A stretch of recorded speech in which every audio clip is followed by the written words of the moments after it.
ओम नमः शिवाय. शिवलीलामृत कथासार अध्याय 15. शंकराचार्य आख्यान. कवीचे निवेदन. ग्रंथाची फलश्रुती. श्री गणेशाय नमः. हे गंगाधरा, तुझा जय जयकार असो. तूच या ब्रह्मांडाचे आद्य कारण आहेस. तूच या विश्वाचा सूत्रसंचालक आहेस. हा जीव तुझ्या अधीन आहे. तो तुझ्या इच्छेशिवाय काहीच करू शकत नाही. हे जे जाणतात ते तुला शरण येतात. त्या भक्तांच्या सर्व मनकामना पूर्ण करून तू त्यांना भवसागरातून सुखरूप तारून नेतोस. त्यांना निजपदी स्थापन जातोस, अर्थात मोक्ष देतोस. मी तुला शरण आलो आहे. तू दयेचा सागर आहेस. मज पामरावर कृपा कर. मज अनाथाचा उद्धार करील असा तुझ्या वाचून कोण आहे.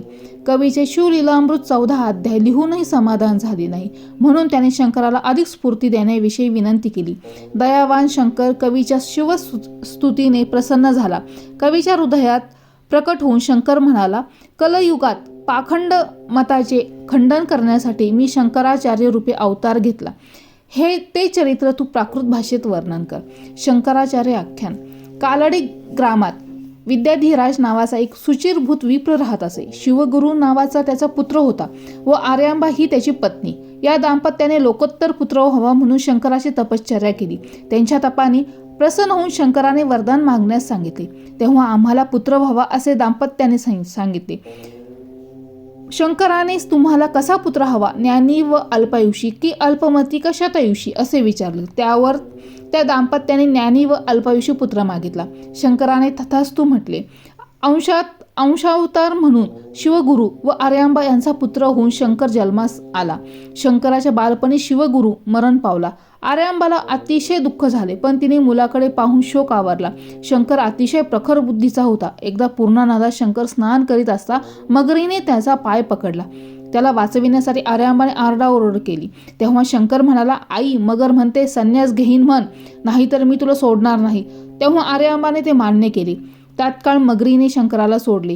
तो धावत काठावर येऊन आईच्या पाया पडला. तेव्हा माझ्या अंतकाळी तरी मला येऊन भेट असे तिने मुलाला सांगितले. शंकराने तिला तसे वचन दिले. ओंकार मांधाता या क्षेत्रात येऊन शंकराने संन्यास घेतला. गोविंद यती हे त्याचे गुरु व गौडपादाचार्य हे परमगुरु. त्याने बद्रिकाश्रमात शास्त्राभ्यास व वाराणसी येथे भाष्य रचना केली. वैदिक मार्गाला पुन्हा प्रतिष्ठा मिळवून देण्यासाठी आलेल्या या दिव्य बालकाने सर्व विद्या आत्मसात केल्या. त्याच्या विचाराने प्रभावित होऊन अनेकांनी त्यांचे शिष्यत्व पत्करले. आपल्या शिष्यांना बरोबर घेऊन शंकराचार्य यांनी तीर्थभ्रमण केले. एकदा शिष्याची परीक्षा पाहण्यासाठी शंकराचार्यांनी एका कासाराच्या दुकानापुढे भिक्षा मागितली. कासाराने त्यांच्या हातात काचेचा रस दिला. त्यांनी तो उष्ण रस पिऊन टाकला. ते पाहून 4 शिष्य सोडून बाकी सारे शिष्य पळून गेले. उत्तर देशात महिष्मती नगरात मंडन मिश्र नावाचा एक कर्मठ पंडित राहत होता. शंकराचार्यांनी त्याच्याकडे वादभिक्षा मागितली. मंडन मिश्र तयार झाला, पण वादाचा निर्णय कोण घेईल असे त्याने विचारले. शंकराचार्य म्हणे, तुमची पत्नी सरस्वती ही शुद्ध मतीची आहे. ती जो निर्णय घेईल मला मान्य होईल. सरस्वतीने 2 फुलांच्या माळा दोघांच्या गळ्यात घातल्या व ज्याच्या गळ्यात माळ सर्वात प्रथम सुकेल तो वादात हरला असे सांगून ती घरात कामास गेली. वादात मंडन मिश्र हरला, त्यामुळे त्याला संन्यास घेणे क्रमाने आले. पण सरस्वतीने, मीही त्यांची अर्धांगिनी असल्याने मलाही वादात जिंकल्याशिवाय तुमचा विजय पूर्ण होणार नाही असे शंकराचार्यांना सांगितले. शंकराचार्यांनी ते मान्य करताच वादात सरस्वतीने शंकराचार्य कामशास्त्र, दाम्पत्य जीवनविषयी गुप्त प्रश्न विचारले. तेव्हा शंकराचार्यांनी तिच्याकडे 6 महिन्यांची मुदत मागितली. तिने ती मान्य केली. अमरू नावाचा तरुण राजा अचानक मरण पावला होता. त्याच्या मृतदेहात शंकराचार्यांनी सूक्ष्म देहाने प्रवेश केला. त्यांनी शिष्यांना त्यांचे स्वतःचे शरीर घनदाट अरण्यात एका दुर्गम गुहेत ठेवून त्यावर पहारा करण्यास सांगितले. तिकडे अमरू राजा अचानक उठला आणि हे पाहून नगरात आनंदोत्सव झाला.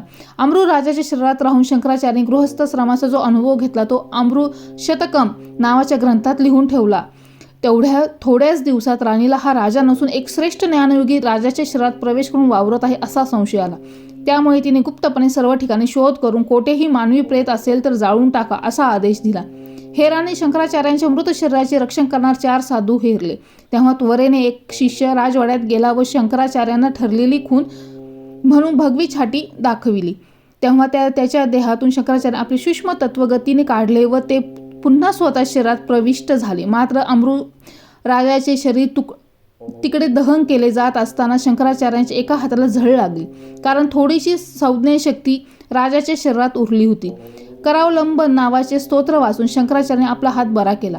नंतर शंकराचार्य मंडन मिश्राकडे पुन्हा गेले व सरस्वतीच्या सर्व प्रश्नांची बरोबर उत्तरे देऊन त्यांनी मंडन मिश्राचा व सरस्वतीचा पराभव केला. मंडन मिश्राने संन्यास घेतला. सुरेश्वराचार्य या नावाने तो शंकर शिष्य प्रख्यात झाला.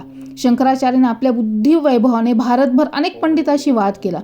हिंदू धर्माचा, वेद उपनिषदांचा, उपासना व ज्ञानमार्गाचा प्रभाव पुन्हा स्थापित केला. विष्णू सहस्रनाम व भगवद्गीता यांवर त्यांनी अनेक भाष्य केली व अनेक ग्रंथ लिहिले. जेव्हा आपल्या मातेच्या मृत्यू जवळ आला आहे हे त्यांनी जाणले, तेव्हा शंकराचार्य तिला भेटावयास गेले. ती वैकुंठास गेली. नंतर शंकराचार्य शृंगेरी येथे जाऊन राहिले. श्री साम सदाशिवार्पणमस्तु. फलश्रुती.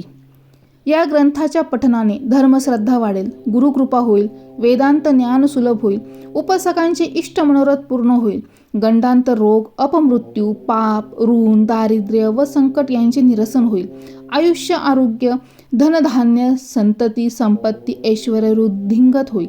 शिवकृपेने जन्म मरणाची शृंखला तुटून मोक्ष प्राप्ती होईल, मरणोत्तर उत्तम गती मिळेल. ह्या ग्रंथाच्या श्रवणाने पठनाने सर्वांचे कल्याण हो, हीच शिवचरणी प्रार्थना. ओम नमः शिवाय. श्री साम सदाशिवार्पणमस्तु.